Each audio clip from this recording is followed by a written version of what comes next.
जय गुरु जी संगत जी, शुक्राना गुरु जी संगत जी। आज हम डिवाइन बुक दिव्य आभा का नेक्स्ट सत्संग पढ़ेंगे, सुनेंगे और संगत तक भी कोशिश करेंगे कि शेयर करें। गुरु जी की एक बहुत प्यारी डिवाइन ब्लेसिंग है जो टू वे चलती है। जो पढ़ता है उसका भी कल्याण और जो सुनता है आगे और संगत को सुनाता है उनका भी कल्याण। तो thank you so much guru ji for blessing this beautiful blessing. और आज का जो सत्संग है संगत जी, वो गोपाल सेठी अंकल जिनका हमने बहुत सत्संग सुने भी हैं। उनके बहुत प्यारे प्यारे सत्संग होते हैं, डिवाइन सत्संग होते हैं। तो हमने उनके बहुत आजकल सत्संग सुन भी रहे हैं। तो आज का सत्संग गोपाल सेठी अंकल का है दिल्ली से। उन्होंने अपने सत्संग को 2 पार्ट्स में दिया है। उनके 2 ब्यूटीफुल सत्संग तो बहुत सारे होते हैं गुरुजी। बहुत सत्संग अपनी संगत को ब्लेस करते हैं ना, बहुत तरीके, चाहे वो हेल्थ ब्लेस करने के हों या आपको किसी प्रॉब्लम से बाहर निकालने की हों, फिनेंशियल प्रॉब्लम्स हो, किसी भी फैमिली प्रॉब्लम, कोई भी प्रॉब्लम हो, उससे गुरुजी बहुत प्यार से आपको बाहर निकाल देते हैं। तो सत्संग तो हम सब संगत की लाइफ में बेइंतहा होते हैं।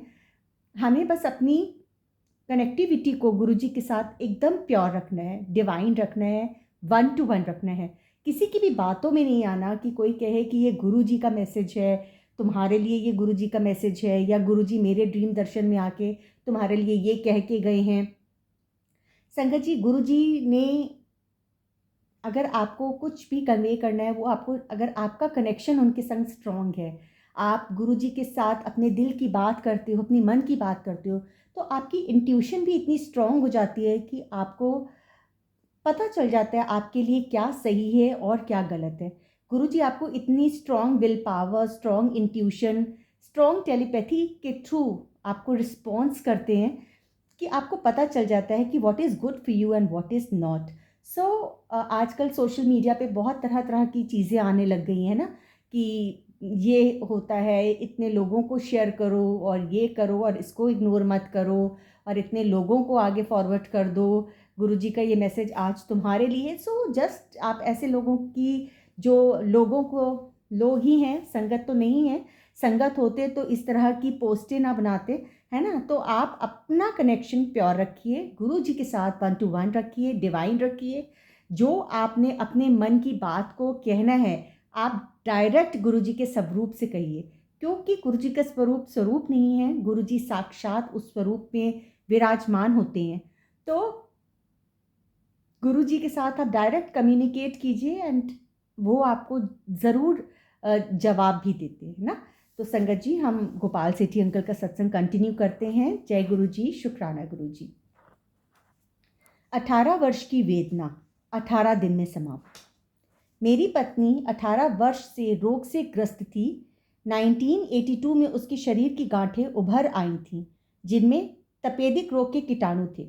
अति क्षीण काया और तीव्र औषधियों के कारण उसे विभिन्न प्रकार के रोग होने लगे। उदर का नासुर, पित्ताशय की पथरी, अंत्र वृद्धि, कर्ण अबुर्द, गर्भाशय के रोग आदि। हमने हर प्रकार की चिकित्सा कर ली, एलोपैथी, होम्योपैथी, आयुर्वेदिक, यूनानी, यहाँ तक कि रेकी भी, परंतु सब प्रयास विफल रहे। उसके शरीर पर नए रोग प्रकट होते रहे। 1987 और 1999 की अवधि में उसकी 5 बड़ी शल्य क्रियाएं हुई। उसकी भूख समाप्त हो चुकी थी और वह कभी पूरा भोजन नहीं कर पाती थी। उसकी श्रवण शक्ति आधी रह गई थी। वह कभी, ऊपर से ज्योतिषियों की भविष्यवाणी के अनुसार उसका जीवन इतना ही था। परिवार में सब निराश थे। आशा की कोई किरण दिखाई नहीं दे रही थी। उसी समय गुरुजी हमें अपने से जोड़ते हैं, जब हमारी आशा की किरण, हमें कहते हैं ना, होप खत्म हो जाती है, कोई उम्मीद नहीं रहती, हमारे कष्ट इतने बढ़ जाते हैं, तब गुरुजी हमें अपने चरण कमलों के साथ जोड़ते हैं, हमें अपनाते हैं, हमारा कल्याण करते हैं। और जो हमारे प्रॉब्लम्स चल रही होती हैं वो हमारे कर्म गुरुजी कटवा रहे होते हैं, क्योंकि हमारी तो इतनी विल पावर और इतनी हैसियत ही नहीं कि हम उसको कटवा लें। तो this is all Guruji Maharaj planning. शुक्रिया गुरुजी, शुक्राना। आशा की कोई किरण दिखाई नहीं दे रही थी। ऐसे समय में गुरुजी के रूप में ईश्वरीय कृपा प्राप्त हुई। उनके बारे में हमें एक पारिवारिक मित्र ने बताया और 20 फरवरी 2000 को उनके प्रथम दर्शन हुए। संगत की उस पहले दिन ही शांति प्राप्त हुई और हम आश्वस्त हुए। चिकित्सकों के अनुसार मेरी पत्नी को किसी भी प्रकार के तेल की चुटकी भर मात्रा से अधिक और मसाले वाला भोजन निषिद्ध था। उनको मना था मसाले वाला भोजन। उसे 8 बजे से पूर्व भोजन करना होता था। संगत में गुरुजी ने 9 बजे उसे मुट्ठी भर शुद्ध देसी घी से बना हुआ कड़ा प्रसाद दिया और 1 घंटे के उपरांत हमने लंगर किया जिसमें मसालेदार भोजन था। घर लौटने पर हम सोच रहे थे कि होने वाली यातना को वह कैसे सह पाएगी। घर पर 7 बजे भोजन करने पर भी वह व्याकुल रहती है और आधी रात तक उसे नींद नहीं आती है। परंतु उस दिन 20 फरवरी को घर पहुंचकर वह मानो घोड़े बेचकर सो गई। उस दिन से वह बिना किसी परेशानी के सामान्य भोजन करती आ रही है। शुक्राना गुरुजी। मार्च के प्रथम सप्ताह में महाशिवरात्रि को हम पहली बार बड़े मंदिर गए।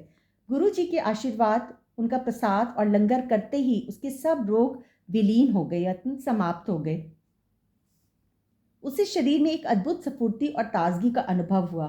कुछ दिन पश्चात हम फिर चकित हुए जब उसने कहा कि टीवी का स्वर बहुत अधिक है। मतलब उनको तो सुनाई भी नहीं देता था ठीक से, बट आंटी को टीवी की आवाज़ बहुत तेज लग रही थी। तो ये सब कितने खूबसूरत खूबसूरत चीज़ें जो गुरुजी ब्लेस करते हैं ना।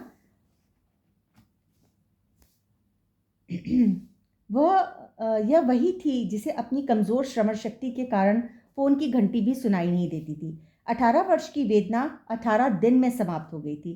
कहने का तात्पर्य यह नहीं है कि गुरुजी को कृपा करने के लिए अतिरिक्त समय की आवश्यकता है। वह तो सदा वृष्टि कर रहे हैं। हम योग्य होने पर ही उसे ग्रहण कर सकते हैं। इन महापुरुष के पलक झपकते ही सृष्टि की रचना अथवा इति हो जाती है। अनगिनत आत्माएं शरीर रूप ले लेती हैं और त्याग देती हैं। हम तो केवल इतना ही कह सकते हैं, तुम सम सर नहीं दयाल, मोहे सम सर पापी। सही बात है Guruji. Thank you so much. We all are so blessed. हम सब इतना ब्लेस्ड हैं कि हम ईश्वर के सानिध्य में हैं। हम गुरुजी के चरण कमलों के साथ हम जुड़े हैं। गुरुजी ने हमें अपनाया है क्योंकि हम तो पापी हैं, पता नहीं क्या क्या करते चले आ रहे हैं ना, पर गुरुजी ने हमें अपना बनाया है। तो संगत जी, अगर गुरुजी ने हमें ऐसे ही एक्सेप्ट किया है जैसे कि हम हैं, तो हम संगत का ये एक कर्तव्य है, ये एक फ़र्ज़ है कि हम गुरुजी की बताई हुई सिंपल सी बातें, गुरुजी नेवर सेड सरमन्स, प्रवचन या उपदेश उन्होंने कभी नहीं दिए, है ना। हम सत्संग सुनते आ रहे हैं, सत्संग से सीखते चले आ रहे हैं ना। हम पुरानी संगत अंकल आंटीज़ के सत्संग सुन रहे हैं, यूट्यूब पे आते हैं, इंस्टा पे भी आते हैं, फेसबुक पे भी आते हैं, तो उनसे हमने बहुत कुछ सीखा है। तो गुरुजी के साथ बस अपने आप की आत्मा की तार को जोड़िए। जो आपको मन में है, सता रहा है, कुछ परेशानी है, सुख है, ये नहीं कि खाली हमें अपने दुख ही शेयर करने हैं गुरुजी से। गुरुजी जो हमें सुख ब्लेस करते हैं, खुशियाँ ब्लेस करते हैं, हमारे काम बनाते हैं, वो भी हम गुरुजी का शुक्राना करें। हर पल शुक्राना करें, हर पल उनकी याद अपने मन में, अपनी आत्मा में बसा के रखें। और जब हम अपने गुरुजी को याद करते रहते हैं, उनकी याद अपने दिल में बसाए रखते हैं, गुरुजी भी हमें याद करते हैं और वो हमारे हर काम बनाते हैं, हमारे हर समय वो हमारे साथ रहते हैं। संगत जी, कल हम अंकल का दूसरा सत्संग प्यारा सा पढ़ेंगे, जीवा पर जिप। गुरुजी अपनी सब संगत को ब्लेस करें, हम सबका कल्याण करें। गुरुजी का बहुत बहुत शुक्राना कि हम उनकी संगत हैं। जय गुरुजी। शुक्राना गुरुजी।